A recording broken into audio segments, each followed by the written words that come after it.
இந்த வீடியோ பார்த்துட்டு இருக்க உங்களில் எத்தனை பேருக்கு ட்ரெயின்னா பிடிக்குங்க? ட்ரெயின்னா எனக்குமே பிடிக்கும். ரயில்வே ஸ்டேஷனில் போயிட்டு நம்ம வேறு ஊருக்கு போகிறோமோ இல்லையோ ட்ரெயின் பார்க்குறதுக்காகவே நிறைய பேர் குழந்தைங்களை கூப்பிட்டுட்டுலாம் போயிட்டுருப்பாங்க இப்போ வரைக்கும் ஊர் சைட்லலாம். அப்படி இருக்கிற அந்த ரயில்வே ஸ்டேஷனில் இந்த ட்ரெயினை பார்க்குறது, ரயில்வே கேட்டில் நடந்து போகிறது, அதை கிரிஞ்சாக ஒரு ரீல்ஸ் எடுத்து போடுறதுன்னு ஜாலியாக ஒரு பக்கம் போயிட்டு இருந்தாலும், இன்னொரு பக்கம் பார்க்குறவங்களுக்கு ஒரு மாதிரி அடி வைத்த கலக்கிற அளவுக்கு ஒரு பயத்தை உண்டாக்குங்க. ஏன்னா அதே ரயில்வே ட்ராக், அதே ரயில்வே ஸ்டேஷனில் தான் ஏகப்பட்ட பேர் அகால மரணமும் அடைஞ்சிருப்பாங்க. அதாவது ஓடுற ட்ரெயினில் உள்ளே குதித்து இறந்து போனவங்க, கிராசிங்கில் மாட்டிக்கிட்டு உயிர் போனவங்கன்னு சொல்லிட்டு ஏகப்பட்ட துர்மரணங்களை அதே ரயில்வே ட்ராக் தாங்க பார்த்துருக்கோம். அதனாலேயே மோஸ்ட்லி நைட் டைம்லலாம் யாருமே ரயில்வே ட்ராக் சைடு போக மாட்டாங்க. இதுக்கு முன்னாடி நம்ம பார்த்த ஒரு ஸ்டோரியில் கூட கோயம்புத்தூர் கோஸ்ட் ரயில்வே கேட்டுன்னு சொல்லிட்டு ஒரு ஸ்டோரி போட்டிருப்போம். அவங்க ஃப்ரெண்ட்ஸ் கிட்ட பெட்டு கட்டி ஒருத்தர் ரயில்வே ட்ராக்ல இறங்கி போனனால அவருக்கு என்னென்ன அமானுஷங்கள் நடந்துச்சு, அவங்க நண்பர்கள் எதனால் பாதிக்கப்பட்டாங்கன்னு பார்த்துருப்போம். அதை பார்க்காதவங்களுக்கு கீழே டிஸ்கிரிப்ஷனில் லிங்க் கொடுக்குறேன், போய் பாருங்கள். அதே மாதிரி தாங்க ஒரு ரயில்வே ஸ்டேஷனை பற்றி பார்க்க போகிறோம். பொதுவாக அந்த ரயில்வே கேட்டை பார்த்தா தான் பயப்படுவாங்க. ஆனால் ஒரு ஊரே ரயில்வே ஸ்டேஷனை பார்த்து பயந்து நான் ஃபஸ்ட் டைமாக கேள்விப்படுறேங்க. வாங்க ஸ்டோரிக்குள்ளே போகலாம். Welcome to our show Devil's kitchen.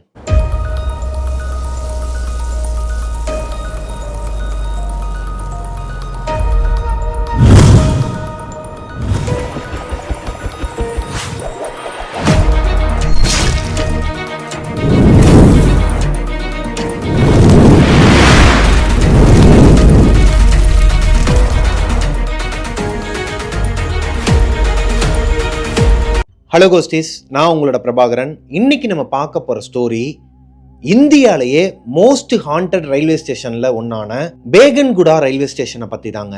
Indian கவர்மெண்ட்டே இந்த ரயில்வே ஸ்டேஷனை கடந்த 51 வருஷமாக லாக் பண்ணி வச்சிருக்கிறாங்க. ஓப்பன் பண்ணாமே வச்சிருக்கிறாங்க. அதுக்கு காரணம் என்னன்னு சொல்லிட்டு நிறைய பேர் கேட்கும்போது, அங்கே ஆர்டிஐலாம் பாஸ் ஆகும்போது அவங்க என்ன சொல்கிறாங்கன்னா, இந்த ரயில்வே ஸ்டேஷன் ஒரு ஹாண்டட் ரயில்வே ஸ்டேஷன், இங்கே ஆத்மாக்கள்லாம் அலையுது, அதனால ஸ்டேஷன் மாஸ்டர் யாருமே வரமாட்டேங்கிறாங்க. இப்போ வரைக்குமே நாங்கள் நிறைய ஆஃபர் பண்ணுறோம், நிறைய லட்சங்களில் சம்பளம் கொடுக்குறோன்னு சொன்னாலுமே இந்த ஸ்டேஷனுக்கு மட்டும் யாருமே வரமாட்டாங்க, மாஸ்டர்ஸ் யாருமே வரமாட்டாங்க. அந்த ஊர் மக்களுமே 4:30 மணிக்கு மேலே இந்த ஏரியா சைடு வரதுக்கு, அதாவது இந்த ஜங்ஷனுக்குள்ளே வரதுக்கு பயப்படுறாங்க. அப்படி இந்த ஜங்ஷனில் என்னதான் இருக்குது, வாங்க ஸ்டார்டிங்லேருந்து பார்க்கலாம். 1958, 59, 60 இந்த பீரியடில் இந்த பேகன்குடார் மக்கள் என்ன பண்ணுறாங்கன்னா, பேகன்குடாருங்கிறது ஒரு ரூரல் வில்லேஜுங்க, அடிப்படை வசதி இல்லாத ஒரு கிராமம் தான் பேகன்குடார். இந்த கிராமத்தில் ரயில்வே ஸ்டேஷன் வரணும் அப்படிங்கிறது மக்களோட ஒரு அடிப்படை தேவையில் ஒன்றா இருந்திருக்குதுங்க. ஸோ அதுக்காக மக்கள் எல்லாருமே அரசாங்கத்துக்கிட்ட கேட்டிருக்கிறாங்க. பட் அது ஒரு டூரிஸ்ட் பிளேஸும் கிடையாது, பெருசாக யாரும் வரப்போகிறதும் கிடையாது, போகிறதும் கிடையாது. அங்கே இருக்கிற கொஞ்சம் மக்களுக்காக இது பண்ணணுமாங்கிற மாதிரி கவர்மெண்ட் யோசிச்சுருக்கிறாங்க. இருந்தாலும் அந்த ஏரியாவை சேர்ந்த ஒரு லோக்கல் குயின் ஒருத்தவங்களும் இந்த மக்கள் எல்லாருமே சேர்ந்து ஒரு கட்டத்துக்கு மேலே போராடி கவர்மெண்ட்டில் 1960s இந்த பேகன்குடா ரயில்வே ஸ்டேஷனை அவங்க ஊருக்கு கொண்டு வராங்க. ரயில்வே ஸ்டேஷன் உடனே நம்ம ஊரில் பார்க்குற மாதிரியான பெரிய பெரிய அமைப்புலாம் அங்கே இருக்காதுங்க. அது ஒரு சின்ன பில்டிங் தான். அதுக்கு முன்னாடி 2 ட்ராக்கு போகும். இங்கே மேலே ஏறுறதுக்கு கூட ஒரு பிளாட்ஃபார்ம் கூட இருக்காதாங்க. ரொம்ப கஷ்டப்பட்டு தான் ஏறணும், கஷ்டப்பட்டு தான் இறங்கணும். ஆனால் இங்கே ட்ரெயின் நிற்கிறது கொஞ்ச நேரம் தான். கஷ்டப்பட்டு வாங்கின அந்த பேகன்குடா ரயில்வே ஸ்டேஷனில் மொத்தத்துக்கே 2 ட்ரெயின் தான் வருமாங்க. காலையில் 1, ஈவினிங் 1, அப்படி தான் போயிட்டு இருந்திருக்குது. இந்த ஸ்டேஷனுக்கு ஸ்டேஷன் மாஸ்டர் ஒருத்தர் வந்திருக்கிறாரு 1967. ஸ்டேஷன் மாஸ்டர் வந்ததுக்கு அப்புறமா அவருக்கே பொழுதே போகாதாங்க. ஏன்னா காலையில் ஒரு ட்ரெயின், நைட்டு ஒரு ட்ரெயின் தான். இதுக்கு மேலே எந்த ட்ரெயின் இங்கே கிராஸ் ஆக போகிறது கிடையாதுங்கிறது அவருக்கே தெரியும். காலையில் வந்துட்டு ஃபுல் அண்ட் ஃபுல்லு சும்மாவே உட்காந்துக்கிட்டு ஒரு மாதிரி போர் அடிக்குமாங்க. இருந்தாலும் கவர்மெண்ட் ஜாப், அங்கேயே அவங்களுக்கு ஒரு கவர்மெண்ட் குவார்டர்ஸ் மாதிரி கொடுத்து அங்கே அவங்களோட ஃபேமிலி எல்லாருமே அந்த ஊர்லேயே தான் தங்கியிருக்கிறாங்க. அவரோட வாழ்க்கை நல்லா தாங்க போயிட்டு இருந்திருக்குது. ஒரு நாள் நைட் இவர் மட்டும்தான் அந்த ஸ்டேஷனில் இருக்கிறாரு. இந்த ஸ்டேஷன் மாஸ்டர் வர்றதுக்கு முன்னாடியே அந்த ஊரில் சில அமானுஷ்ய பேச்சுக்கள்லாம் அடிபட்டுருக்குதுங்க. நைட் ஆனாலே ஒரு குழந்தை அழுகிற சத்தம் கேட்குது, ஒரு பொண்ணு அழுகிற சத்தம் கேட்குதுன்னு சொல்லி நிறைய ரூமர்ஸ்லாம் போயிட்டு இருந்திருக்குது. ஆனால் அந்த ஸ்டேஷன் மாஸ்டருக்கு இதுலலாம் நம்பிக்கை கிடையாதுங்க. அன்னைக்கு ஒரு நாள் நைட்டு அந்த ஸ்டேஷன் மாஸ்டர் அவரோட ஒர்க்கெல்லாம் முடிச்சுட்டு வீட்டுக்கு கிளம்பிட்டு இருக்கும்போது லாஸ்ட் ட்ரெயின் வந்திருக்குதுங்க அந்த ட்ராக்ல. அந்த ட்ரெயின் போனதுக்கப்புறம் போகலான்னு சொல்லிட்டு நின்றுட்டு இருக்கும்போது அவரோட ஷூலேஸை கீழே குனிஞ்சு கட்டிட்டு இருந்திருக்கிறாரு. அப்போன்னு பார்த்து அவருக்கு பின்னாடி ஏதோ ஒரு பொண்ணு வேமா ஓடி இருக்குதுங்க. யாரா அது இந்த பொண்ணு இந்த ட்ரெயின் ஓடிட்டு இருக்கும்போது இப்படி இவ்வளவு ஃபாஸ்டா ஓடிட்டு இருக்கிறா, மா யாருமா நீன்னு சொல்லிட்டு கத்திட்டு பின்னாடி திரும்பி பார்த்தா அந்த ட்ரெயின் போற ஸ்பீடுக்கு ஈக்குவலா ஓடுதாங்க அந்த பொண்ணு. அந்த பொண்ணு வந்து ஒரு மாதிரி வெள்ளை புடவை கட்டி இருக்குதான். யாரா அது லூஸ் தனமா ஓடிட்டு இருக்கிறா அப்படின்னு சொல்லிட்டு விட்டுறாரு. ஏன்னா அந்த ட்ரெயின் போற ஸ்பீடுக்கு அந்த பொண்ணு ஓடிடுச்சான். இவருக்கு ஒண்ணுமே புரியல. இருந்தாலும் வீட்டுக்கு டைம் ஆயிடுச்சுன்னு சொல்லிட்டு நைட்டு கிளம்பி போயிடுறாரு. வீட்டில் நடந்ததெல்லாம் சொல்றாரு. இந்த மாதிரி ஒரு பொண்ணு வந்து ஓடிச்சு, ஏங்க ஆல்ரெடி இந்த ஸ்டேஷன் வந்து ஏதோ தப்பு தப்பாக சொல்கிறாங்க, அமானுஷம் இருக்குன்னு சொல்லிட்டு இந்த ஊருக்காரங்களாம் சொல்கிறாங்கன்னு அவங்க ஒய்ஃப் சொல்ல, இப்போ இவருக்கு என்னம்மா சொல்கிற, அந்த மாதிரிலாம் இல்லை, அது ஒரு பொண்ணு தான், நான் தான் பார்த்தேனேன்னு சொல்லிட்டு அந்த பேச்சை அதோட விட்டுறாங்க. அடுத்த நாள் அதே டைமில் அவரோட வேலையெல்லாம் முடிச்சுட்டு வீட்டுக்கு கிளம்பும்போது அதே கடைசி ட்ரெயின் வருது. நேற்று பார்த்த அதே பொண்ணு மறுபடியும் அந்த ட்ரெயின் கூடயே சேர்ந்து ஓடுதாங்க. ஆனால் இந்த முறை அந்த பொண்ணு அந்த ட்ரெயின்குள்ளே விழுந்துருச்சான். இவர் பதறி போய் கத்திருக்கிறாரு. ஏன்னா இவர் தான் ஸ்டேஷன் மாஸ்டர், இவர் தான் பதில் சொல்லி ஆகணும் கவர்மெண்ட்டுக்கு, அந்த ஊர்க்காரங்களுக்கு. கத்திக்கிட்டு வேமா ஓடி போய் பார்த்தா அந்த பொண்ணு தாண்டி ட்ரெயின் போயிட்டு இருக்குதாங்க. அதாவது அந்த ட்ரெயின்குள்ள அந்த பொண்ணு விழுந்துருச்சு. அந்த ட்ரெயின் போய்கிட்டே இருக்குது. ட்ரெயின் போனதுக்கு அப்புறமா அதே ட்ராக்ல அந்த பொண்ணு நடந்து போயிட்டு இருக்குதாங்க அந்த ட்ரெயினை நோக்கி. ஒரு மாதிரி தூக்கி போட்டுருக்குதுங்க ஸ்டேஷன் மாஸ்டருக்கு. இப்பதான் இவங்க வைஃப் சொன்னது, ஊர்க்காரங்க சொன்னது எல்லாத்தையுமே லைவா பார்த்துருக்கிறாரு. அந்த ஊர்ல ஃபர்ஸ்ட் பார்த்த, அதுவும் லைவா பார்த்த ஒருத்தர்னா அந்த ஸ்டேஷன் மாஸ்டர் தான். அன்னைக்கு நைட்டு அவரோட வீட்டுக்கு போயிட்டு அவங்க வைஃப் கிட்ட நடந்ததெல்லாம் சொல்லிட்டு படுத்திருக்கிறாருங்க. அடுத்த நாள் செம்ம குளிர் ஜுரமா. அடுத்து ஒரு வாரத்துல மர்மமான முறையில ஸ்டேஷன் மாஸ்டரும் சரி, அவங்களோட வீட்டில் இருந்த அவங்க ஒய்ஃபும் சரி இறந்து போயிட்டாங்களாங்க. எதனால இறந்தாங்கிறது யாருக்குமே தெரியல, கேள்விக்குறியா இருக்கு இப்போ வரைக்கும். அது போக அந்த ஸ்டேஷன் மாஸ்டர் போனதுக்கு அப்புறமா, அதாவது இறந்து போனதுக்கு அப்புறமா இன்னொருத்தர் வராருங்க அதே ஊருக்கு. அவரும் டிட்டோ இவருக்கு என்ன நடந்துச்சோ அதே விஷயத்த லைவா பார்த்துருக்கிறாரு. அதை கவர்மெண்ட் கிட்ட பெட்டிஷனே போடுறாரு. இந்த மாதிரி நான் என்னால் இங்கே இருக்க முடியாது, இது ஒரு ரூரல் வில்லேஜ், இங்கே வந்து ஒரு கோஸ்ட் ஒன்று அலைஞ்சிட்டு இருக்குது, ஒரு பொண்ணு வந்து வெள்ளை கலர் சாரி கட்டிக்கிட்டு ஒரு மாதிரி கிழிஞ்சு போன மாதிரி இருக்கு, ஆள் பார்க்கறக்கே ஒரு மாதிரி இறந்து போன உடம்பு மாதிரி இருக்கு, அது அடிக்கடி இந்த மாதிரி ட்ரெயின் கிட்ட ஓடிக்கிட்டு இருக்கு, நைட்லாம் பார்க்கவே ஒரு மாதிரி பயங்கரமா இருக்குது, அப்படி இப்படின்னு சொல்லிட்டு இந்தியன் ரயில்வேஸ்க்கு பெட்டிஷன் போட்டிருக்கிறாருங்க. ஆனால் அவங்க என்ன பண்றாங்கன்னா, இல்ல நீங்க இங்க வேலை பார்த்தா ஆகணும்னு சொல்றாங்க. ஒரு கட்டத்துக்கு மேல வேலையவே ரிசைன் பண்ணிட்டு போயிருக்கிறாருங்க ஸ்டேஷன் மாஸ்டர். இந்த ஜாப் கிடைக்கிறது எவ்வளவு கஷ்டங்கிறது இந்த வேலைக்கு அலையிறவங்களுக்கு மட்டும்தான் தெரியும். அதுவும் central government job. Central government ஜாப்பே வேணான்னு சொல்ற அளவுக்கு அந்த ஸ்டேஷன்ல அப்படி என்னத்தை பார்த்தாரு. அந்த ஊர் மக்கள் எல்லாருமே இந்த ஸ்டேஷனை ஹாண்டட் பிளேஸா பார்க்க ஆரம்பிக்கிறாங்க.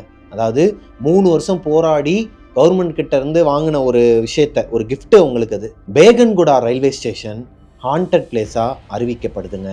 அதாவது கவர்மெண்ட் ரொம்பவே போராடி பார்த்துருக்குறாங்க. ஸ்டேஷன் மாஸ்டர் யாருமே இந்த பேகன்குடா ரயில்வே ஸ்டேஷனுக்கு வரமாட்டேங்கிறாங்க விஷயம் தெரிஞ்சு போய். ஸோ கவர்மெண்ட்டே என்ன பண்ணுறாங்கன்னா, அஃபிஷியலாக இதை தடை பண்ணுறாங்க இந்த ரயில்வே ஸ்டேஷனை. இந்த பேகன்குடா ரயில்வே ஸ்டேஷனை தாண்டி போகிற ட்ரெயின் எல்லாமே செம்ம ஸ்பீடாக போகுமாங்க. அது போக உள்ளே இருக்க பேசஞ்சர்ஸ் எல்லாருமே டோர் எல்லாத்தையும் லாக் பண்ணிடுவாங்களாம். டோராக இருக்கட்டும், விண்டோவாக இருக்கட்டும், ட்ரெயினில் லாக் பண்ணிடுவாங்களாம். இப்போ வரைக்குமே நீங்கள் கூகுளில் போய் சர்ச் பண்ணாலே உங்களுக்கு இந்த டீட்டெயில்ஸ் எல்லாமே கிடைக்குங்க. இப்போதான் பேகன்குடார் மக்களுக்கு ஒரு விஷயம் லைட்டாக தட்டுதுங்க. என்னன்னா, இந்த ஸ்டேஷன் மாஸ்டர் வந்து ஃபர்ஸ்ட் சொன்னார் இல்லையா, ஒரு பொண்ணு வெள்ளை கலரு சேலை கட்டிக்கிட்டு அந்த ட்ரெயினுக்கு ஈக்குவலாக ஓடிக்கிட்டு இருக்கிறாங்கன்னு. இதே வெள்ளை கலர் சேலை கட்டின ஒரு பொண்ணு இவர் வர்றதுக்கு முன்னாடி, இந்த ஸ்டேஷன் வந்து இந்த மாஸ்டர் வர்றதுக்கு முன்னாடி ஒரு நாள் ரயில்வே ஸ்டேஷனில் எதுக்காக இந்த மாதிரி பண்ணிக்கிட்டான்னு தெரில, ஓடுற ட்ரெயினில் உள்ளே விழுந்து தற்கொலை பண்ணிக்கிட்டாங்களாங்க. அந்த பொண்ணோட உடம்பே ஒரு மாதிரி செதஞ்சு போச்சான். ஒருவேளை அந்த பொண்ணோட ஆத்மா தான் இவர் பார்த்துருப்பாரா, அந்த பொண்ணோட ஆத்மா தான் இன்னும் இந்த ரயில்வே ட்ராக்ல சுத்திக்கிட்டு இருக்குதா அப்படிங்கிற ஒரு பதட்டத்தை இந்த ஊர் மக்களுக்கு கொடுக்குதுங்க. ஸ்டேஷன் மாஸ்டர்ஸ் யாரும் வர்றது கிடையாது, மெயின்டெனன்ஸும் பண்றது கிடையாது, பண்ண முடியல. ஊர் மக்களுமே அந்த ஸ்டேஷனை யூஸ் பண்ண மாட்டேங்கிறாங்க. கவர்மெண்ட்டுக்கு வேற வழி இல்லாம அபிஷியல் ரெக்கார்ட்ல இந்த ஸ்டேஷன்ல ஸ்பிரிட் இருக்குதா, அதாவது ஆத்மாக்களோட நடமாட்டம் இருக்கிறதுனால மக்கள் யாரும் பயன்படுத்த மாட்டேங்கிறாங்க, எந்த ஸ்டேஷன் மாஸ்டர்ஸும் வரமாட்டேங்கிறாங்க, கவர்மெண்ட் வேலைக்கு எவ்வளவு சம்பளம் கொடுத்தாலும் யாருமே வரமாட்டேங்கிறாங்கிறத சொல்லியே முடிச்சு விட்டுறாங்க. ஐ மீன் அந்த ரயில்வே ஸ்டேஷனையே மூடிடுறாங்க. 5 வருஷம் போகுது, 10 வருஷம் போகுது, அப்படியே 51 வருஷம் ஆகுதுங்க. 51 வருஷத்துக்கு அப்புறமா வெஸ்ட் பெங்காலோட சீஃப் மினிஸ்டர் மம்தா பானர்ஜிங்கிறவங்க என்ன பண்றாங்கன்னா, இங்க இந்த கோஸ்ட் இந்த மாதிரியான விஷயங்கள்லாம் கிடையாது, யாரோ ஒருத்தவங்க ஒரு மூட நம்பிக்கையை கிளப்பி விட்டுருக்காங்க, இந்த ஊருக்கு நல்லது நடக்கக்கூடாதுன்னு நினைக்கிற ஏதோ ஒரு அந்நிய சக்தி பண்ற வேலை தான் இந்த மாதிரியான வேலைகள்லாம், அதனால நான் இந்த ஊருக்கு மறுபடியும் அந்த ஸ்டேஷனை கொண்டு வருவேன்னு சொல்லி அந்த ஸ்டேஷனை ஃபுல்லா ரெனோவேட் பண்ணி சோலார் சிஸ்டம் அது இதுன்னு சொல்லி ஏகப்பட்ட விஷயங்களை வச்சிருக்கிறாங்க, ரெடி பண்ணி வச்சிருக்கிறாங்க. நாளைக்கு அந்த ஸ்டேஷன் ஓபன் பண்ண போறாங்க அப்படின்னா இன்னைக்கு நைட்டே எல்லா வேலையும் முடிச்சுட்டு போயிடுறாங்க. அடுத்த நாள் காலையில வந்து பார்க்கும்போது அந்த ஆண்டனால இருந்து எல்லாமே ஒரு மாதிரி கொடூரமான முறையில பிச்சு போட்டு வச்சிருந்துருக்குறாங்க, உடஞ்சி போய் பார்க்கறதுக்கே இந்த ஈவில் டெட் படத்துல ஒரு பாலம் கை இப்படி வச்சிருக்கும் பார்த்தீங்களா, அந்த மாதிரியான ஒரு அமைப்புல இருந்துருது அந்த ஸ்டேஷனை. இதை பார்த்தோன்னே மறுபடியும் ஊர் மக்களுக்கு பயம் வர ஆரம்பிக்குது, அரசாங்கத்துக்கும் பயம் வர ஆரம்பிக்குது. ஆனால் மம்தா பானர்ஜி அவங்க இதுக்கு பின்வாங்கலைங்க. அவங்களுக்கு இந்த கோஸ்ட் மேலேயோ இந்த மாதிரியான அமானுஷ்யங்கள் மேலாம் நம்பிக்கை கிடையாதுங்கிற காரணத்தினால ஒரு டீம் ஒன்று அரேஞ்ச் பண்ணுறாங்க. இந்த பேரநார்மல் ஆக்டிவிட்டீஸ் எல்லாம் பிடிக்கிறதுக்கு பேரநார்மல் சயின்டிஸ்ட்னு சொல்லுவாங்க. அந்த மாதிரி ஒரு டீமை அரேஞ்ச் பண்ணி ஒரு நாள் நைட்டு அந்த ஸ்டேஷனுக்கு அனுப்புகிறாங்க. பேரநார்மல் சயின்டிஸ்ட்னா என்னன்னு புரியாதவங்களுக்கு நான் இந்த விஷயத்த சொல்கிறேன். தி கர்ஸ்டு பேலஸ்ன்னு சொல்லிட்டு நம்ம ஒரு வெப்சீரிஸ் பண்ணோம் இல்லையா, அதாவது வெப்சீரிஸாக நான் கதைகள் வந்து நரேட் பண்ணியிருந்தேன் இல்லையா உங்களுக்கு, அதை பார்த்துருந்தீங்கன்னா உங்களுக்கு தெரிஞ்சிருக்கும். அதில் வர அந்த ஹீரோயின்ஸ் எல்லாருமே பேரநார்மல் சயின்டிஸ்ட் தான். அதே மாதிரி இந்த ஊருக்கு பேரநார்மல் சயின்டிஸ்ட் வந்திருக்கிறாங்க. அன்னைக்கு நைட்டு மயான அமைதியாங்க. அந்த ஸ்டேஷனில் கடைசியாக வரப்போகிற ட்ரெயினும் வந்துட்டு போயிடுது. இந்த டீம் மட்டும்தான் அந்த ஸ்டேஷனுக்குள்ளே இருக்கிறாங்க. எந்த ஒரு சத்தமோ எந்த ஒரு அமானுஷ்யமோ அவங்க சொன்ன மாதிரி அந்த வெள்ளை சேலை கட்டின ஒரு உருவமோ எதையுமே அவங்க பார்க்கல. அங்கேருந்து கிளம்பலான்னு சொல்லி அவங்க முடிவெடுத்து கொஞ்ச நேரத்தில் ஒரு பொண்ணோட அழுகுரல் கேட்டிருக்குதுங்க. இந்த மாதிரி பயங்கரமாக இருந்திருக்குது. இப்போ அவங்க இந்த மாதிரி நிறைய விஷயங்களை பார்த்துருப்பாங்க அவங்க எக்ஸ்பீரியன்ஸில்.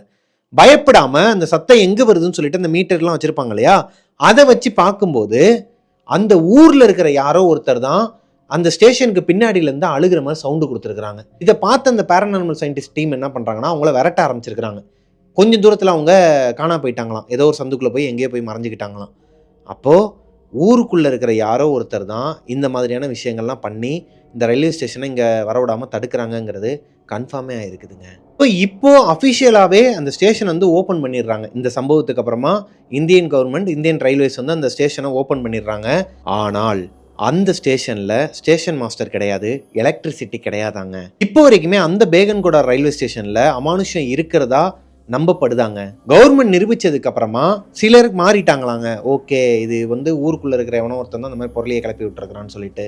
மீதி பேர்லாம் நம்புறதுக்கு கொஞ்சம் டைம் ஆகும் இல்லையா, அவங்கள மாதிரியான ஆட்கள்லாம் இன்னுமே இந்த ஸ்டேஷனை யூஸ் பண்ணாமல் தான் இருக்கிறாங்களாம். அது போக அந்த சைடு ட்ரெயின் வந்துச்சுன்னா உள்ளே இருக்கிற பேசஞ்சர்ஸ் எல்லாருமே ஃபுல்லாக விண்டோஸ்லேருந்து டோர் வரைக்கும் எல்லாத்தையுமே க்ளோஸ் பண்ணி விட்டு தான் போவாங்களாங்க. இந்த பேகன்கோடா ரயில்வே ஸ்டேஷனில் இந்த ஸ்டேஷன் மாஸ்டராக யாருமே வரமாட்டாங்க இல்லையா, அதுக்கு சிலர்லாம் என்ன ரீசன் சொல்கிறாங்கன்னா, இது வந்து ஒரு ரிமோட் வில்லேஜ், ரொம்பவே ரிமோட் வில்லேஜுங்கிறனால வேற இடத்துல போஸ்டிங் கொடுங்கன்னு சொன்னால் கொடுக்க மாட்டாங்கன்னு சொல்லிட்டு இப்போ வரைக்கும் பேய் இருக்குது நான் போக மாட்டேன்னு சொல்லிட்டு இருக்கிறாங்களாங்க. ஸோ பேகன்கோடா ரயில்வே ஸ்டேஷனை பற்றி நீங்கள் என்ன நினைக்கிறீங்கிறத கீழே கமெண்ட்டில் சொல்லுங்கள். அங்கே உண்மையாகவே ஆத்மா இருக்கா இல்லையா? என்ன கேட்டால் அங்கே ஒரு பொண்ணு வந்து ஆக்சிடெண்ட் ஆகி இறந்தனால அவங்களோட ஒரு நெகட்டிவ் எனர்ஜி வேணாம், அது நெகட்டிவாக பாசிட்டிவாக நமக்கு தெரியாது, இறந்து போன அந்த பொண்ணோட ஆத்மா எனர்ஜி அந்த இடத்துல சுற்றிக்கிட்டு இருந்திருக்கலாங்க மேபி. ஏன்னா நம்ம பார்க்கலன்னா பரவாயில்ல, நம்ம வாழ்க்கையிலே நிறைய விஷயங்கள்லாம் நடந்திருக்குது. அது போக கிட்டத்தட்ட 200க்கும் மேற்பட்ட ஸ்டோரிஸை நான் நம்மளோட டெவில்ஸ் கிச்சன்லேயே சொல்லிக்கிட்டு இருக்கேன். இப்போ வரைக்கும் நிறைய பேர் அனுப்பிக்கிட்டே இருக்கிறாங்க. 1000க்கு மேலே எனக்கு ஸ்டோரிஸ் இன்ஸ்டாகிராமில் வந்துக்கிட்டே தான் இருக்குது. அதனால் இது நான் ஃபேக்குன்னு சொல்ல மாட்டேன், மேபி இருக்கலாம். அதுக்காக ஒரு ஊரோட வளர்ச்சியவே தடுக்கிற மாதிரி ஒரு ரயில்வே ஸ்டேஷனே க்ளோஸ் பண்ணி வைக்கிறதுங்கிறது தப்பான ஒரு விஷயந்தான். கவர்மெண்ட் அதை ஓப்பன் பண்ணிட்டாங்க, அங்கே இருக்கிற மக்கள் கொஞ்சம் முழிச்சுக்கிட்டாங்க அப்படின்னா இன்னும் நல்லா இருக்குங்க. ஸோ இதோட பேகன்கோடா ரயில்வே ஸ்டேஷனோட ஹிஸ்ட்ரி முடியுதுங்க. உங்களுக்கு என்ன தோணுதுங்கிறத கீழே கமெண்ட்ல சொல்லுங்க. இந்த ஸ்டோரியை நான் கேள்விப்பட்டு அதை ரீட் பண்ணிட்டு இருக்கும்போது எனக்கு ஒரு இன்சிடென்ட் ஞாபகம் வந்துச்சுங்க. என்னன்னா, எங்கள் ஊரில் விருதுநகர் ரயில்வே ஸ்டேஷன் தான் எங்களோட, அதாவது விருதுநகர் தான் என்னோட நேட்டிவ் பிளேஸ். அங்கேருந்து மதுரைக்கு போகிற வழியில் கள்ளிக்குடின்னு ஒரு ஊர் இருக்குதுங்க. இந்த கள்ளிக்குடிக்கும் எங்களோட விருதுநகருக்கும் நடுவில் ஒரு ட்ராக் வரும், ஒரு கேட்டு வருங்க. இந்த கேட்டில் நிறைய பேர் வந்து நிற்காமல் போயிட்டே இருப்பாங்க. நடுவில் நிறைய கிராமங்கள்லாம் இருக்கிறனால எக்ஸலில் இந்த விறகு வெட்டுறது, அப்புறம் அந்த பால் கேன்லாம் கொண்டுட்டு வரவங்க நிறைய பேர் வருவாங்க. சைக்கிள்லேயும் போயிட்டு வந்துட்டு இருப்பாங்க. இந்த ட்ராக்கில் நிறைய ஆக்சிடென்ட் நடந்திருக்குதுங்க. கிட்டத்தட்ட 150க்கும் மேலே நிறைய ஆக்சிடென்ட்ஸ்லாம் பார்த்துருக்குது அந்த ட்ராக். அதனாலேயே அந்த பக்கம் போனாலே ஒரு நெகட்டிவ் எனர்ஜி இருக்கும் அப்படிங்கிற மாதிரி சொல்லிட்டு இருப்பாங்க. நான் சின்ன வயசாக இருக்கும்போது எங்கள் பசங்களோட பசங்களாக சேர்ந்தேங்க ஊர் சுற்ற போகிறேன்னு சொல்லிட்டு, ஏன்னா அந்த பக்கம் தான் நிறைய இந்த கம்மாக்கரை இந்த கிணறுலாம் இருக்குமா, அங்கெல்லாம் போயிட்டு குளிக்க போயிட போகிறோம் எங்கேயாவது போயிட போகிறோன்னு சொல்லிட்டு எங்கள் வீட்டில் இருக்கிறவங்களாம் சொல்லிக்கிட்டு இருப்பாங்க. ஆனால் என் கூட படிச்சுக்கிட்டு இருந்த பையன், அதாவது நான் 9th ஸ்டாண்டர்ட் படிச்சுட்டு இருக்கேன் இப்போ கேவிஎஸ் ஹையர் செகண்டரி ஸ்கூலில். அப்போ தான் அந்த ஸ்கூலுக்கு நான் போயிருக்கிறேன். எனக்கு எல்லாருமே புதுசு தான். அங்கே மிடில் ஸ்கூலில் படித்த பசங்களில் 1-2 பேர் தான் என் கூட படிக்கிறாங்க, மற்றவங்களாம் வேறு வேறு கிளாஸ். அதில் ஒரு பையன் கருப்பசாமின்னு சொல்லிட்டு, அவனுக்கு என்ன ஆகுதுன்னா ஒரு 4 நாள் லீவ் போடுறாங்க, ஸ்கூலுக்கு வராமல் லீவ் போட்டுக்கிட்டே இருக்கிறான். என்னவே நல்லா படிக்கிற பையனாச்சே ஏன் லீவ் போடுறான்னு சொல்லிட்டு சாருமே கேட்டுட்டு இருக்கிறாரு. யாருக்குமே எதுவுமே தெரியல. ஒரு கட்டத்துக்கு மேலே அவங்க அப்பா அம்மா வந்து டிசி வாங்க போகிறேன்னு சொல்லிட்டு வந்து நிற்கிறாங்க. நல்லா படிக்கிற பையனுக்கு டிசி கொடுக்க மாட்டாங்க, ஏன்னா அந்த ஸ்கூலில் எல்லாருமே நல்லா படிக்க வைப்பாங்க, எல்லாருமே நல்லா தான் படிச்சுட்டு இருந்தோம். ஸோ நல்லா படிக்கிற பையனை வந்து ஏன் நீங்கள் இந்த மாதிரி பண்ணுறீங்கன்னு சொல்லி கேட்கும்போது தான் அவங்க அப்பா அம்மா வந்து சரி ஓகே சார் ஒன்றும் இல்லை நான் அனுப்பிடுறேன், ஏதோ பயந்த குளார் மாதிரி இருக்குன்னு சொல்லிட்டு போயிட்டாங்க. ஆனால் அவனை நாங்கள் நேரில் பார்த்து அவங்ககிட்ட என்ன நடந்துச்சுன்னு கேட்கும்போது தான் எங்களுக்கு ஒரு மாதிரி ஈரக்குலையை நடுங்கிருச்சுங்க. இதுக்கப்புறம் அந்த பக்கமே போகக்கூடாதுடா அப்படிங்கிற மாதிரி ஆயிடுச்சு. என்னன்னா கருப்பசாமி அந்த ரயில்வே ட்ராக்கை கிராஸ் பண்ணுறதுக்காக நின்றுட்டு இருந்திருக்கிறான். நின்றுட்டு இருக்கும்போது ட்ரெயினும் வந்திருக்குதுங்க. ட்ரெயின் வந்ததுக்கப்புறம் போகலான்னு பார்த்தா ஆப்போசிட்டில் ஒரு பொண்ணு நின்றுக்கிட்டே இருந்திருக்குது. ஒரு பொண்ணுனா ஒரு சுடிதார் போட்ட ஒரு பொண்ணு ஆப்போசிட்டில் நின்று இவனையே பார்த்துக்கிட்டே இருந்திருக்குது. கேட்டு ஓப்பன் ஆகுற அந்த ஒரு ஃப்ராக்ஷன் ஆஃப் த செகண்ட் இருக்கு இல்லையா, அப்படி மேலே தூக்கும் போது அந்த ஸ்டேஷன் அங்கே ஒருத்தர் இருப்பார், அந்த கேட்டை தூக்குறவர், ஒரு பேர் எனக்கு தெரில. அந்த கேட்டை தூக்கும் போது இவன் வந்து ஜஸ்ட் கீழே கொஞ்சம் சைக்கிளை தூக்கி இப்படி வச்சுட்டு, ஏன்னா ஸ்டாண்டு போட்டு தான் வச்சுட்டு நின்றுட்டு இருந்திருக்கிறான், ரொம்ப நேரம் ஆகுதுன்னு சொல்லிட்டு. ஸ்டாண்டை எடுத்துட்டு மேலே உட்காந்துட்டு பார்த்தா அந்த பொண்ணை காணுமாங்க. ஆப்போசிட்டில் நின்றுட்டு இருந்த பொண்ணு, அந்த கேட்டில் இவனும் அந்த பொண்ணு மட்டும்தான் நிற்கிறாங்க. ஆப்போசிட்டில் அந்த பொண்ணு நிற்குது, இந்த பக்கம் இவன் மட்டும் தான் நின்றுருக்கிறான். இப்போது அந்த கேட்டை ஓப்பன் பண்ணார் இல்லையா கேட் கீப்பர், அவர்கிட்ட போய் கேட்குறான், அண்ணே இப்போ எங்களுக்குள்ளே ஒரு பொண்ணு நின்றுட்டு இருந்துச்சுலண்ணே. இல்லைப்பா நீ மட்டும்தான்ப்பா நின்றுட்டுருக்குற, இந்த பக்கம் யாரும் இல்லையேப்பா, மாட்டு வண்டி தான் வரும், அதுவும் இன்றைக்கி வரலையேப்பா அப்படின்னு இருக்கிறாரு. இவனுக்கு ஒரு மாதிரி தூக்கி போட்டிருக்குது. அண்ணே நான் பார்த்தேனே ஒரு பொண்ணு நின்றுட்டு இருந்தாங்க, சும்மா இருந்தால் பரவாயில்ல, அந்த பொண்ணு இவனை பார்த்து சிரிச்சிட்டு இருந்திருக்கு. என்னது இது, இவங்களை நம்ம இந்த ஊருக்குள்ளேயே பார்த்தது இல்லை. ஏன்னா கருப்பசாமி ஊர் அந்த கிராமம் தான், உள்ளே போனால் அந்த ட்ராக்கை தாண்டி உள்ளே போனால் தான் அவனோட கிராமம். இந்த பொண்ணு யாருன்னே தெரியலையே, எதுக்கு இங்கே நின்றுட்டு இருக்குன்னு சொல்லிட்டு ரொம்ப நேரமாக அவனுக்கு டவுட் இருந்திருக்குதுங்க. கேட் கீப்பரும் இந்த மாதிரி சொன்னதுக்கு அப்புறமா அடிவயிறுலாம் ஒரு மாதிரி கலக்க ஆரம்பிச்சிருக்கு. வேமா வீட்டுக்கு போயிட்டு இருந்தாங்க. இவன் இது எப்போ நடக்குதுன்னா, அவன் ஸ்கூலில் ஆஃப் டே மட்டும் இருந்துட்டு வயிறு வலிக்குதுன்னு சொல்லிட்டு லீவ் போட்டுட்டு வீட்டுக்கு போயிருக்கிறான் அவனோட சைக்கிளில். ஸோ அவங்க அண்ணனுக்கு கொடுத்த கவர்மெண்ட் சைக்கிள், அப்போ அந்த ஜெயலலிதா அம்மா வந்து நிறையா சைக்கிள்லாம் ஃப்ரீயாக கொடுத்துட்டு இருந்தாங்க இல்லையா, அந்த கவர்மெண்ட் சைக்கிள் தான் அவன் வச்சுருக்கான் அவங்க அண்ணனோட சைக்கிளை. அந்த சைக்கிளில் போயிட்டு இருக்கும்போது இப்படி ஒரு விஷயம் நடந்திருக்குது. ஊருக்குள்ளே போய்கிட்டு இருக்கும்போது சைக்கிள் வந்து வெயிட்டாக இருந்திருக்குதுங்க. பேக் சைடில் காற்று இல்லைனா கூட, சைக்கிளில் காற்று இல்லைனா கூட இந்த மாதிரிலாம் ஃபீல் ஆகும், பின்னாடி யாரோ ஒருத்தவங்க உட்காந்துருக்கிற மாதிரி. அந்த மாதிரி நினச்சிக்கிட்டு தான் அவன் பாட்டுக்க அழுத்தி ஓட்டிக்கிட்டே இருந்திருக்கிறான். எங்கள் ஊரில் வந்து பார்த்தீங்கன்னா சில இடங்கள்லாம் ரோட்டில் பள்ளம் இருக்காது, பள்ளத்தில் தான் ரோடே இருக்குங்கிற மாதிரி அந்த டைமில் நான் சொல்கிறது. இப்பயும் அப்படி தான் இருக்காங்கிறத விருதுநகரில் இருக்கிற நீங்கள் கீழே கமெண்ட்டில் சொல்லுங்கள். அந்த மாதிரி இருக்கிற டைமில் இவன் அதில் விட்டு டமன்னு ஆடும்போது இவன் மேலே 2 கையும் வச்சிருக்கிறாங்க, யாரோ ஒருத்தவங்க முதுகில் 2 கையும் வச்சிருக்கிறாங்க. இவனுக்கு நல்லாவே ஃபீல் ஆயிருக்குது. இது மாதிரி பயந்து போய் என்ன பண்ணுறான்னா வேகமாக அழுத்த ஆரம்பிக்கிறான். நிப்பாட்டலை. அந்த ரோடே எப்படி இருக்குன்னா ஒரு மாதிரி சத்தமே இருக்காது. பைபாஸில் வெளியே ரோட்டில் போகிற காரோட சத்தம் இல்லை பைக்கோட சத்தம் உள்ள வரைக்கும் கேட்கும், அந்தளவுக்கு அமைதியான ஒரு ஊர். இந்த நேரத்தில் அவனுக்கு என்ன பண்ணுறதுனே தெரியாமல் அழுத்தி ஓட்டிக்கிட்டு போயிட்டே இருந்திருக்கிறாங்க. அவங்க ஊருக்குள்ளே என்ட்ரி ஆகிறதுக்கு முன்னாடி ஒரு கருப்பசாமி கோயில் இருக்கும். கருப்பசாமி சிலையாக இருக்க மாட்டார், குத்துக்கல் மாதிரி ஒரு கல் வச்சு அதில் சந்தனம்லாம் பூசி மாலை போட்டு வச்சுருப்பாங்க, சாமியாக கும்பிட்டுட்டு இருக்கிறாங்க. ஓ அந்த கோவிலை தாண்டும் போது இந்த வெயிட்டு அவனுக்கு இல்லையாங்க, பேக் சைடில் இருந்த வெயிட்டு இல்லை. கருப்பசாமியே காப்பாற்றிருக்கிறாரு அப்படின்னு அவனே நினச்சிக்கிட்டு வீட்டுக்கும் போயிருக்கிறாங்க. வீட்டுக்கு போயிட்டு படுத்து தூங்கி இருக்கிறான். சாப்பிட்டுட்டு மத்தியானம் சாப்பாடு வச்சுருக்கிறாங்க, சாப்பிட்டுட்டு டேப்லெட் இங்கேருந்து போகும்போதே வாங்கிட்டு தான் போகிறான். மாத்திரையை போட்டு படுத்து தூங்கலான்ட்டு போகிறான். வீட்டில் யாருமே கிடையாது. அம்மா அப்பா அண்ணன் இவங்க 3 பேர் தான். அண்ணனுக்கு வந்து வேலை கிடச்சிருச்சு, சென்னைக்கு போயிட்டாரு. அம்மாவும் அப்பாவும் இந்த வேலைக்கு போயிடுவாங்க, கொத்தனார் வேலை பார்க்குறாங்க. ஸோ வெளியே போயிட்டாங்க 2 பேருமே. நைட்டு தான் வருவாங்க, இல்லை 2 நாள் கழிச்சு கூட வருவாங்க. இவன் தனியாக தான் இருப்பான். அந்த மாதிரி டைமில் எங்கள் கூட வந்துடுவான். இவன் தனியாக படுத்து தூங்கிட்டு இருக்கும்போது திடீர்னு ஒரு சத்தம் கேட்டிருக்குதுங்க. பாத்திரத்தை யாரோ ஒருத்தவங்க உருட்டுற மாதிரி சத்தம் கேட்டிருக்குது. இவன் சாப்பிட்டு வச்ச பாத்திரத்தெல்லாம் அங்கங்கே கீழே தான் போட்டு வச்சிருக்கிறான். இவங்க வீடு வந்து ஒரு கூரை வீடு தான், கீழே இந்த மண் வீடுன்னு சொல்லுவாங்களே அந்த மாதிரியான ஒரு டைப்பில் தான் இருக்கும். இதே ஒரு பெரிய ஹால் மாதிரி தான் இருக்கும், அதுக்குள்ளேயே கிச்சனும் இருக்கும், வெளியே பாத்ரூம் இருக்கும். இந்த மாதிரி டைப்பில் அவன் படுத்து தூங்கிட்டு இருக்கும்போது பாத்திரத்தை யாரோ உருட்டுற சத்தம் கேட்டிருக்குதுங்க. எந்திரிச்சு பார்த்துருக்குறான். நல்லா தெரியும் மெயின் டோரை லாக் பண்ணி வச்சிருக்கிறான். அப்போ வீட்டுக்குள்ளே யார் இருக்கா, இவன் மட்டும்தான் இருக்கிறாங்கிறது தெரியும். இவனுக்கு இந்த டேப்லெட் வேற ஒர்க் ஆகி ஒரு மாதிரி கேரில் இருக்கிறான், கண்ணே திறக்க முடியாத ஒரு சூழ்நிலையில் அந்த மாதிரி இருக்கிறான். அதோட லைட்டாக கண்ணை ஓப்பன் பண்ணி பார்த்தா இவன் சாப்பிட்ட அந்த சாப்பாடு இருக்கு இல்லையா, அந்த தட்டெல்லாம் எடுத்து வைக்காம தான் வச்சுருக்கிறான். அதில் சோத்தை போட்டு யாரோ ஒரு பொண்ணு உட்காந்து சாப்பிட்டுட்டு இருக்குதாங்க இவங்க வீட்டுக்குள்ளே, இவனுக்கு முன்னாடியே. எப்படிங்க இருக்கும் அவனுக்கு? பக்குன்னு இருக்குது இவனுக்கு, கத்த கூட முடியலையா, ஒரு மாதிரி அப்படியே மயக்கம் போட்டு விழுந்துட்டானாங்க. கருப்பசாமியை பொறுத்த வரைக்கும் செத்துட்டோம், அவ்வளோதான், நம்ம இதுக்கப்புறம் காலி, இதுதான் நம்மளோட லாஸ்ட் மெமரி அப்படிங்கிற மாதிரி நினச்சிட்டு தான் படுத்துருக்கிறான், மயக்கம் போட்டு விழுந்துருக்கிறான். ஆனால் இவன் எந்திரிச்சு பார்க்கும்போது கவர்மெண்ட் ஹாஸ்பிட்டலில் இருந்திருக்கிறாங்க. கவர்மெண்ட் ஹாஸ்பிட்டலில் அவங்க அப்பா, அம்மா, சித்தப்பா, சித்தி எல்லாருமே வந்திருக்கிறாங்க. என்னாச்சுன்னு சொல்லிட்டு இவன் கேட்கும்போது வீட்டுக்கு வந்து அவங்க அப்பா அம்மா கதவை தட்டிக்கிட்டே இருந்திருக்கிறாங்க. இவன் ஓப்பன் பண்ணவே இல்லையாங்க. கடைசியில் ஆளுங்கெல்லாம் பயந்து போய் உடச்சிட்டு தான் உள்ளே வந்திருக்கிறாங்க. பார்த்தா இவனுக்கு வாயிலெல்லாம் நுர தள்ளி ஒரு மாதிரி படுத்து இருந்திருக்கிறான். என்னாச்சு, நீ தாண்டா சொல்லணும், பாத்திரத்தெல்லாம் ஏன்டா அப்படி எரிஞ்சு வச்சிருக்கிறேன்ருக்கிறாங்க. அவங்க அப்பாவும் அம்மாவும் வீட்டுக்குள்ளே வந்து பார்க்கும்போது இவன் சாப்பிட்ட சாப்பாடு, அந்த பாத்திரங்கள்லாம் அங்கே இருக்கு இல்லையா, அது எல்லாத்தையுமே செவத்து மேலே எரிஞ்சிருக்குதாங்க. சுவரு மேலேயும் அங்கங்கே எல்லா பக்கமும் செதறி கிடக்குதான் பாத்திரங்களே. அதுலேருந்து சாப்பாடுலேருந்து அந்த ரசத்துலேருந்து எல்லாமே கொட்டி கிடக்குதான் அங்கங்கே. ஏன்டா அப்படி பண்ண, என்னாச்சுடா உனக்குன்னு சொல்லி கேட்கும்போது தான் கருப்பசாமி அவனுக்கு நடந்தது எல்லாத்தையும் சொல்லிட்டு மறுபடியும் மயக்கமாயிருக்கிறாங்க. இப்போது டாக்டர் வந்து இதெல்லாம் நம்புற மாதிரியா இருக்குது, இந்த பையன் வந்து எதனா பண்ணியிருப்பான், ஸ்கூலில் அவன் கூட சண்டையை போட்டு அந்த கோபத்தில் வீட்டுக்கு வந்து எல்லாத்தையும் போட்டு உடச்சிருப்பான், ஏன்டா இப்படிலாம் இருக்கீங்கன்னு தான் சொல்லிட்டு போயிருக்கிறார். ஆனால் கருப்பசாமியோட அப்பாவாலையும் அம்மாவாலையும் இதை ஏற்றுக்க முடியல டாக்டர் சொல்கிறத.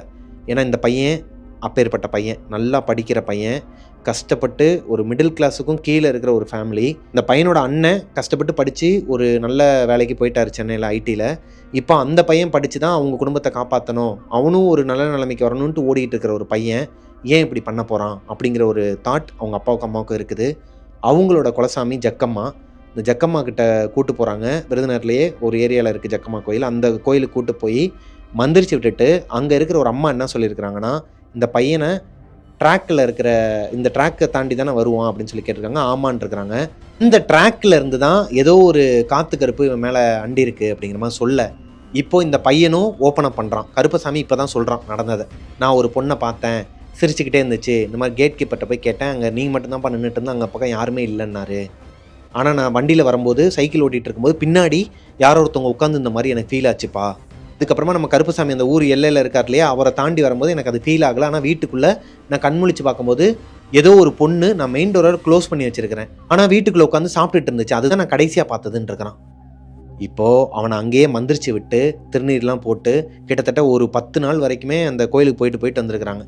இதுக்கு நடுவில் தான் அவன் ரொம்ப ஒரு மாதிரி அரண்டு போய் நைட்லாம் தூக்கத்துலேருந்து எந்திரிக்கிறது, வாமிட் பண்ணுறது, உடம்பு அப்படியே மெலிஞ்சு போகிறது. ஆல்ரெடி அவன் ஒல்லியாக தான் இருப்பான், இன்னும் ஒரு மாதிரி ரொம்ப எலும்பு கூடலாம் தெரிகிற அளவுக்கு மெலிஞ்சு போய் இது அவனை விடாது அப்படிங்கிற மாதிரிலாம் நிறைய பேர் சொல்லி நிறைய தர்காவுக்கு கூட்டு போய் சர்ச்சுக்கு கூட்டு போய் அதுலேருந்து அந்த பையன் வெளியே வர்றதுக்கே கிட்டத்தட்ட 1.5 மாதம் ஆச்சுங்க. 1.5 மாதம் அந்த பையன் ஸ்கூலுக்கு வரல. அதுக்கப்புறமாவும் அவனுக்கு சீட்டு கொடுத்து அந்த ஸ்கூலில் படிக்க வச்சாங்க. ஏன்னா நல்லா படிக்கிறவங்க யாரையுமே கேவிஎஸில் விட மாட்டாங்க, நல்லா படிக்காத பசங்களையும் விட மாட்டாங்க. ஏன்னா நான்லாம் வந்து வீக் பாய்ஸ் செக்ஷன் தான் 11th 12th 10th வரைக்கும் நல்லா படிச்சுட்டு இருந்தேன். அதுக்கப்புறம் நிறைய பாடங்கள்லாம் ஃபெயில் ஆக ஆரம்பிச்சிட்டேன். ஏன்னா அந்த மிமிக்ரி, ஸ்டேஜ் ஆக்ட் அப்படி இப்படின்னு சொல்லி கான்சன்ட்ரேட் பண்ணி அது பக்கமே போயிட்டு இருந்தேன்னா அதனாலேயே எனக்கு மார்க்லாம் அதில் கம்மியாயிடுச்சுங்க. சரி, ஓகே, அதெல்லாம் பற்றி ஏன் இப்போ பேசிக்கிட்டு. ஸோ இதுதாங்க என்னோட ஃப்ரெண்டு கருப்பசாமிக்கு நடந்த ஒரு உண்மை கதை. அதையும் நான் உங்ககிட்ட ஷேர் பண்ணிட்டேன். இந்த ஸ்டோரி உங்களுக்கு பிடிச்சிருந்தாலும் லைக் பண்ணிடுங்க. உங்களோட வாழ்க்கையிலையும் எதனா அமானுஷங்கள் நடந்திருக்குது, அதை என்கிட்ட ஷேர் பண்ணணும்னு நினச்சிங்கன்னா அதை கீழே கமெண்ட்டில் சொல்லுங்கள். பெரிய கதையாக இருக்கும் பட்சத்தில் எனக்கு பிரபாகரன் அஃபிஷியல் மிஸ்டர் பிரபாகரன்கிற இன்ஸ்டாகிராம் ஐடிக்கு இன்பாக்ஸ் பண்ணுங்கள். மிஸ்டர் பிரபாகரன் யூடியூப் சேனலை சப்ஸ்கிரைப் பண்ணிடுங்க. பக்கத்தில் இருக்க பெல் ஐக்கானை தட்டி விட்டுருங்க. நெக்ஸ்ட் இதை விட ஒரு சுவாரஸ்யமான ஸ்டோரியில் உங்களை மீட் பண்ணுற வரைக்கும் பாய்.